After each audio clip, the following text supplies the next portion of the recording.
If I try something, there's a huge chance that I will fail. However, if I don't try, I will fail anyway. It's not impossible until we fail. If we fail searching for greatness. So I might as well try. And this is one that has helped me in a lot of aspects, especially when it comes to doing things like running my business or trying new things with social media. And the idea has always been that, yes, there is a phenomenal chance that it fails, that it is a complete waste of time. People don't watch it or care for it or don't show up.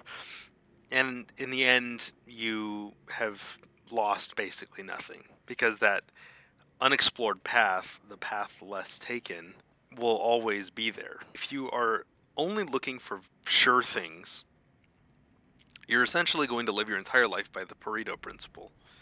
If you don't know what the Pareto principle is, it is basically 20% of effort will get you 80% of the way to whatever, the ideal outcome. But then it takes another 80% of effort to reach through that last 20%. And I think that a lot of people look just for easy wins and quick, simple things. If you get everything in your life to a B minus, your life will be okay. It'll be a B minus life, right? And for a lot of people, that's good because some people don't even do that. They put in 10% of effort and they get 35% of the way there, and they have an F minus life, and they're living in a trailer addicted to drugs, and life sucks for them. Ricky, get the dishes off my roof. Listen, man, I just got out of jail. Don't be calling the Dino, cops. take him down now. Ricky, get the dishes off my roof. If you're about to take a risk, and I mean a smart one, don't be like, well, what if I ride this dirt bike off the roof, right? That's fucking stupid. Just don't be dumb, all right? But if you have something that you want to try and you're afraid of the risk, whether it's an interpersonal relationship, like someone you have a crush on, but you aren't sure if they are going to like you back. You might have a business idea that you want to try and you aren't sure how to do it, right? What will happen if you reach, say, 80 years old, which everyone tells you happens very, very quickly, okay? Unfortunately, I'm one of those people who wants to live forever. Did you ever watch Tuck Everlasting? You know at the end when she's like, I don't want to drink this eternal life water because it makes death meaningless, and then that would make life meaningless. Shut up, you stupid bitch. Of course I want to drink the eternal life water. I want to live forever. I want to be 12,000 years old, okay? Don't be afraid of death, Winnie. Be afraid of the unlived life. If I have to end up like Dr. House from Fallout New Vegas, is it Dr. House? No, it's not Mr. House. Dr. House. Dr. House is the fucking asshole with the cane.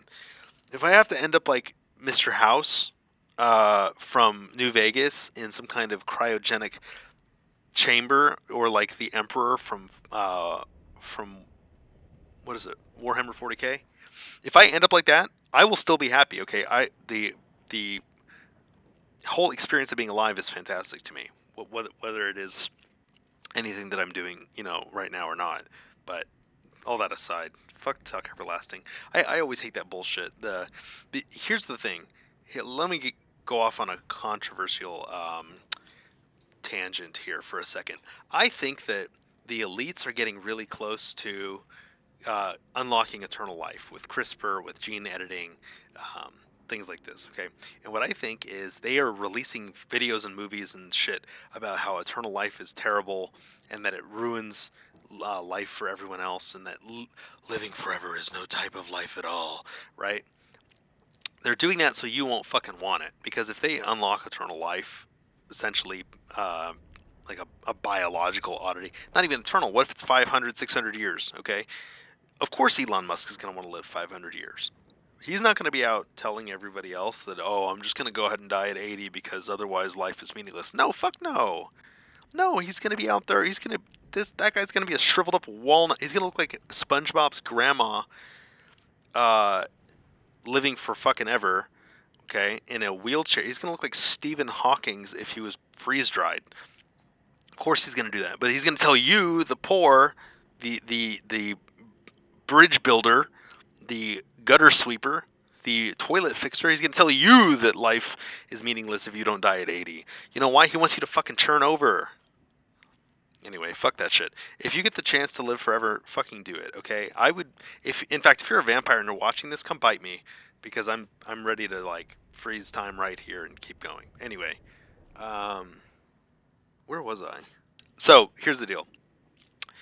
If you have something that you want to try, you need to try it anyway, because you can't think about failure as a loss, right? What you need to do is think about failure as not trying at all. And the reason why you need to think about that is because imagine it's like this. You're at a fork in the road and there's two paths, okay? One path is a business that you have started, and the other path is not having a business. Now, there's many different definitions of not having a business. Did you have the business before and then it failed? Did you have a business that you just never started at all?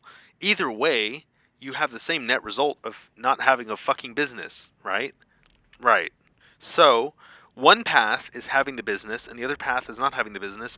If you start the business and it fails, or you just never started at all, either way, you're on the path where the business just never fucking existed, right? You're on the path where the business does not exist in the present reality that you're in. So either way, you need to view not trying as failure. And I realize this is a very bluey kind of message, but it's one that I keep seeing people come across, or people will message me out of the blue about my brand. They'll DM me and they'll ask me questions. And they will say things like, oh, I really want to start a clothing brand. I'm like, great, cool. Do you really like packing packages? Because that's like 98% of owning a brand. But whatever, we'll skip past that. So, oh, I really want to start a clothing brand. How did you do it? And I'm like, okay, well, the way I did it was I bought blank hoodies online and I got them printed at a local print shop, and I made negative 75 cents for every hoodie that I sold for the first year and a half. I just wanted to see if people would buy them. And they did, and they liked them, right? Oh, I can't do that. I just don't know where to get the hoodies. Why do you want me to bend you over and wipe your ass for you? Can you tell me that?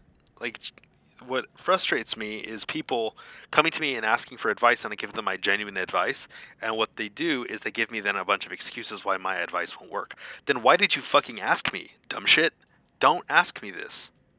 So the biggest problem here is if you're never trying, you're going to just automatically fail. Okay, get that through your head.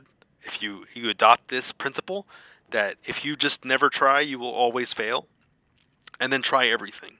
I'll leave you with one story. When I was 7 years old, my dad got me a pottery wheel, and he got me some clay, and I sat in the backyard and I started to make a pot. Okay, and after an hour, my dad came out and found that I had made a ball.